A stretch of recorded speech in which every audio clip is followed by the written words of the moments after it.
बसोड़ा की अनसुनी पौराणिक कथा। जय शीतला माता की दोस्तों, स्वागत है आप सभी भक्तों का भक्ति धारा कहानियां चैनल में, जहां हम आपको भक्ति, प्रेम और आस्था से जुड़ी अद्भुत कथाएं सुनाते हैं। आज हम आपको बसोड़ा पूजन की कथा सुनाने जा रहे हैं, तो आइए इस दिव्य यात्रा की शुरुआत करें। होली का पर्व अपने साथ रंगों की बहार और उल्लास लेकर आता है। इस पर्व के ठीक बाद मनाया जाने वाला बसोड़ा या शीतला अष्टमी का पर्व विशेष महत्व रखता है। होली के बाद आने वाला यह पर्व न केवल धार्मिक दृष्टिकोण से महत्वपूर्ण है, बल्कि इसके पीछे छुपी हुई प्राचीन परंपरा और कथा भी अत्यंत रोचक है। बसोड़ा का पर्व मुख्यतः होली के 8वें दिन मनाया जाता है, जिसे शीतला अष्टमी कहा जाता है। इस दिन देवी शीतला की पूजा की जाती है, जिन्हें रोगों की देवी माना जाता है। कहा जाता है कि देवी शीतला चेचक, खसरा, फोड़े, फूंसी आदि रोगों से रक्षा करती है और उनकी कृपा से घर परिवार में शीतलता और स्वास्थ्य बना रहता है। होली के रंगों से भरी मस्ती के बाद जब शरीर में गर्मी बढ़ती है, तब इस पर्व के माध्यम से देवी शीतला से शीतलता की प्रार्थना की जाती है। ये त्योहार विशेषकर उत्तर भारत में बड़े उत्साह से मनाया जाता है। इस दिन घर में खाना नहीं पकाया जाता और एक दिन पहले ही भोजन बना लिया जाता है। उसी ठंडे भोजन को देवी शीतला को भोग लगाकर प्रसाद के रूप में ग्रहण किया जाता है। इसे बसोड़ा कहा जाता है। ठंडा भोजन खाने के पीछे भी एक गहरा संदेश है कि देवी शीतला को शीतलता प्रिय है और उन्हें गर्म भोजन का भोग नहीं लगाया जाता।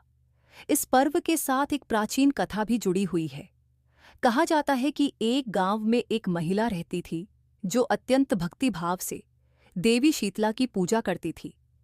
वह हर वर्ष बसोड़ा के दिन ठंडा भोजन बनाकर देवी को अर्पित करती और फिर परिवार के साथ प्रसाद रूप में ग्रहण करती। लेकिन एक वर्ष वह महिला किसी कारणवश शीतला अष्टमी के दिन ठंडा भोजन नहीं बना पाई और उसने गर्म भोजन ही देवी को भोग स्वरूप चढ़ा दिया। उसी रात उसके परिवार के सभी सदस्य बीमार पड़ गए। घर में बच्चों को चेचक हो गया और वे असहनीय पीड़ा से तड़पने लगे। महिला को अपनी भूल का एहसास हुआ और उसने पूरी श्रद्धा से देवी शीतला से क्षमा मांगी। उसने व्रत रखा, ठंडा भोजन बनाकर भोग लगाया और प्रार्थना की। शीघ्र ही देवी शीतला प्रसन्न हुई और उसके परिवार को रोग मुक्त कर दिया। तभी से यह विश्वास बना कि होली के बाद शीतला अष्टमी पर देवी शीतला की पूजा करनी चाहिए और ठंडा भोजन ही भोग स्वरूप चढ़ाना चाहिए। इसके अतिरिक्त बसोड़ा का पर्व इस बात का भी प्रतीक है कि हमें अपने शरीर और स्वास्थ्य का ध्यान रखना चाहिए। होली के रंगों से शरीर में जो उष्णता उत्पन्न होती है, उसे शीतलता में बदलने के लिए देवी शीतला की आराधना की जाती है। देवी शीतला को प्रसन्न करने के लिए ठंडे पकवान जैसे रोटी, चावल, दही, बाजरे की रोटी, बासी पूड़ी आदि का भोग लगाया जाता है। मान्यता है कि जो व्यक्ति इस दिन व्रत रखकर देवी शीतला की पूजा करता है, उसके परिवार में रोग, भय और पीड़ा नहीं आते।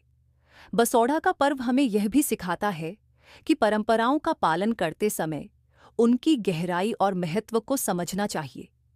ये केवल एक धार्मिक आस्था नहीं है, बल्कि स्वास्थ्य और स्वच्छता से भी जुड़ा हुआ है। इस दिन लोग अपने घरों की साफ सफाई करते हैं ताकि किसी प्रकार के कीटाणु और रोगाणु न फैलें।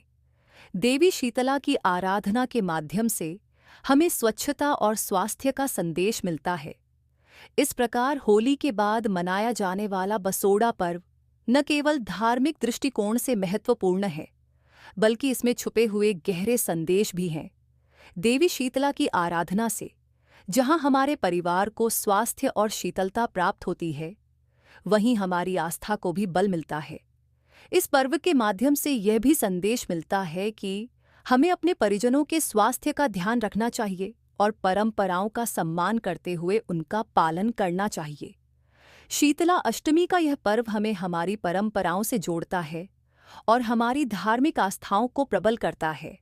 इस दिन की पूजा से न केवल हमें देवी शीतला की कृपा प्राप्त होती है, बल्कि हमें अपने जीवन में शीतलता, शांति और स्वास्थ्य का अनुभव भी होता है। यही कारण है कि होली के बाद बसोड़ा का पर्व इतने महत्व के साथ मनाया जाता है। दोस्तों, अगर आपको यह कहानी अच्छी लगी हो तो कृपया इसे अपने मित्रों और परिवार के साथ साझा करें और भक्ति धारा कहानियाँ चैनल को सब्सक्राइब करें। धन्यवाद।